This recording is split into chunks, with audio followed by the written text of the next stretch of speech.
Okay guys, I'm not gonna lie about the fact that I wrote like a third of this video while I was out of Adderall. And if you have seen my other content, it is pretty obvious that either I have ADHD or I take Adderall or both. Well, both is the case. So I want to make this video for any parent or kid who just got back from a psychiatrist appointment and they're like, Adderall? What is that? Is that like orange meth? Why would I let my child take meth? It's not meth. It's related to meth, but to say it's as bad as meth is, wrong. I want to specify too, I'm not a doctor. I don't know how obvious that is either. I'm a self-produced rapper and singer, and I want to solve more problems with my music than anyone ever. Part of getting my music heard is making videos explaining things that I like to think I know something about, and something I know is that there seems to be some sort of a stigma around Adderall. A lot of parents and kids in general dislike the idea of Adderall because they, one, hear it's addictive, which I talk about later in the video, and or two, they hear from their friends that it's really bad and they shouldn't take it or even be prescribed it. And to a degree, I can see where they're coming from, and if I can't, I'd like to. But also, I don't know if I'm like psychiatrically obligated to talk about this in a video, but it is what it is. My other medications are Wellbutrin for depression, Lamictal for bipolar, and Buspar for anxiety. Adderall is easily the most well-known of these four medications because it has probably caused the most problems and helped the most people along the way. So I have been taking Adderall for almost 8 years.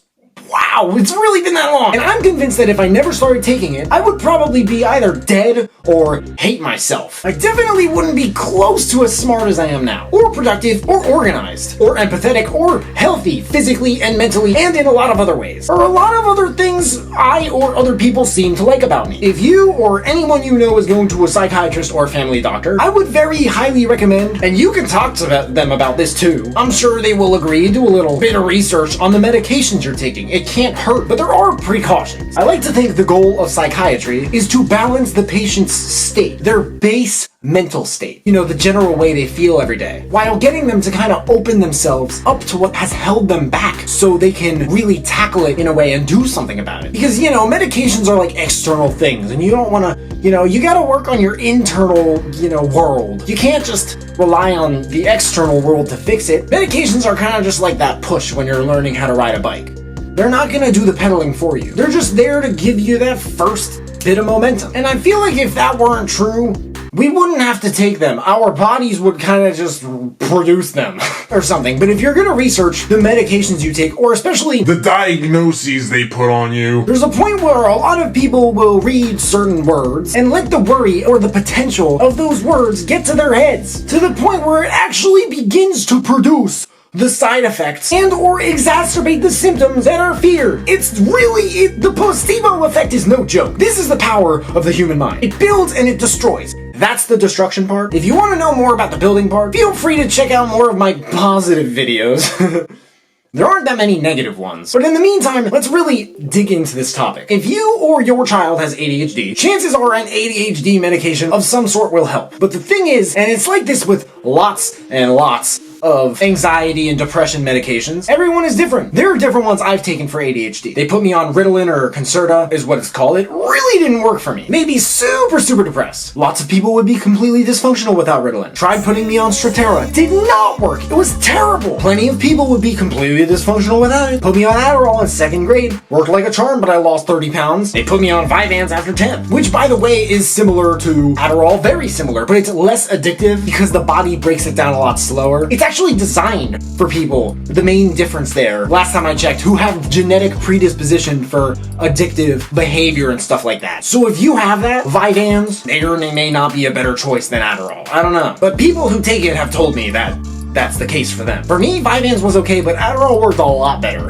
Psychiatry can be very trial and error, and I encourage you not to give up when you see a psychiatrist. And you guys are looking at these things, and a week or two into the whole treatment, you just feel like it's not working out. These chemicals have not been in your body before, and some of them take a little time. I think it makes sense to say that if this American system of psychiatry, if it hasn't worked on literally the illest of patients, it wouldn't continue to exist. But a lot of the dumbest, most absent-minded doctors would hopefully either be fired or arrested or both because of it. If you guys are doing this little experimentation, because you gotta be careful. I've heard friends tell me, yeah, he put me on this dosage, and maybe it's like an emergency or something, like too low of a dose won't do enough, but too high high is sometimes way too much. The human body can be very unpredictable. That's why we gotta sort of learn about it before they prescribe these powerful drugs. And that's why there are laws for them. A lot of people think Adderall and Ritalin and Vyvanse and all these medications are making ADHD worse in the United States and the world in general. I don't think those are making ADHD worse. I think the only thing exacerbating not just ADHD among patients, but the use of medications prescribed to treat it, their effectiveness on the patients who are diagnosed with ADHD, and even the problems these medications cause, or seem to cause, people who use them recreationally. I think, more than anything, it's the collective way people look at them, and the direction it's headed. There's a book called the DSM-5. This is basically the doctor's Bible of diagnosing people with things. I think the way people look at this is a good reason for the way people look at where that direction is headed. The lack of repercussion and the conscious thought that goes into the consequences of using this book with good intention to legally service the public, to me, is horrifying. Because of this book,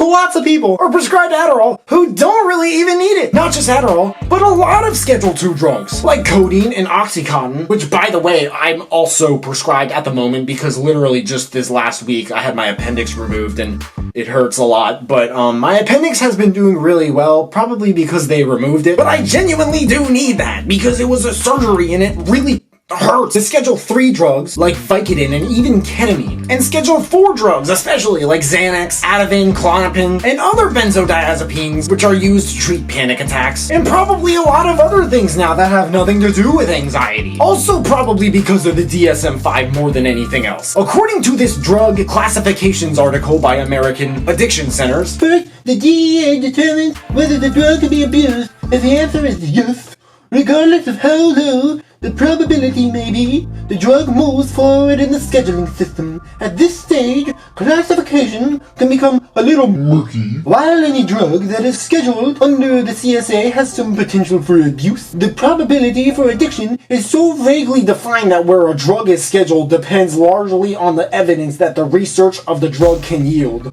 What?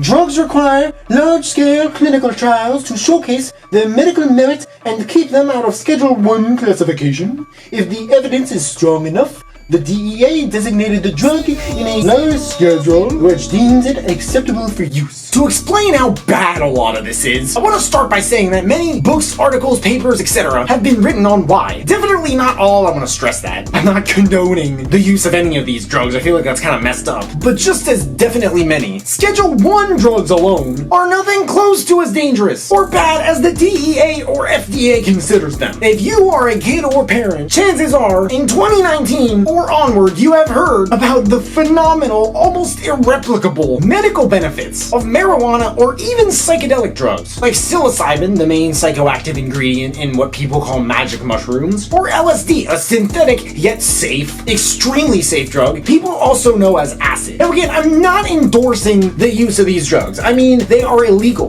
even if they aren't in every state. But I am saying that to this day, the record of their use, even illegally, has shown they are not solely responsible for the death of anyone anywhere for any reason in any way ever. On top of this, the potential for abuse is apparently high, according to the FDA or government or whoever decides these things. But many people who have abused them have done it for reasons also so vaguely defined and easily misunderstood that it's almost pointless to blame it on just one thing, like everyone seems to do all the time. On top of this, so many things to consider. The conclusions of the research, the merits of the uses, the understanding of addiction potential, and a lot of other things are so vaguely defined that I think this is where so many of us have gone wrong. It's the way we look at it. There's gotta be some way to use these drugs and prescribe them responsibly. If that weren't the case, I mean, I feel like I'd be dead. Me and lots of other people. And a lot of us almost talk about these things like we know everything there is to know about them. Maybe that could describe me. I really hope it doesn't. I don't want to come off as someone who thinks they have everything figured out. I have close to nothing figured out. There is so much I have yet to learn. But I like to think that DSM-5 talks about disorders in the same way. Disorders, just these words. Words! These things, from one perspective, are life-threatening, emotion-threatening disorders, conditions, almost diseases that people supposedly need to live or cope with and in their bodies. Isn't that uncomfortable to think about? From another perspective, however, they are words. and not anything more than just words, information, language. And the health of so many people is so different and inevitably flawed. I really want to stress that too. That to put it under even one or more classifications of, oh, he has symptoms of this or that. Maybe he has generalized anxiety disorder. Maybe he has Asperger's syndrome. Maybe he has ADHD. Maybe he has all three. But you know what? Let's just put all three, because it seems like after talking to him for less than an hour and simply taking notes on what I've noticed based on the things that I've learned in psychiatry school or wherever I learn these things, aside from just my own experience in the field this far, he suffers from enough symptoms to enough of a degree, overlapping or not, of all three to put it under that makes the specific symptoms of those classifications worse. I made a video recently on why people should leave Drake alone, and in it I said that hating on people or things or really experiencing any negative emotion of any kind is bad for your mental and your physical health. This is no joke. To focus on the fact that you have this problem or that problem is actually bad for your health. It actually makes things worse in more ways than the ones that you even think they do, or I think they do. And it makes the symptoms of the problem people tell you that you have because of the symptoms even worse. Whether you want to call it a problem or a condition or a thing that you have to live with or cope with, I like to say focus on the solution, not the problem. If the problem sucks, chances are you already know what it is. And if you know what it is, you're just wasting your time and energy and maybe even money by talking about it instead of just fixing it and figuring out what to do about it. But to use chemicals alone for fixing chemical imbalances in the brain sounds like you really are kind of just making things worse. That seems to be a huge thing, again, the way we look at it, that a lot of patients in psychiatry seem to get wrong, in my opinion. Maybe that's just me.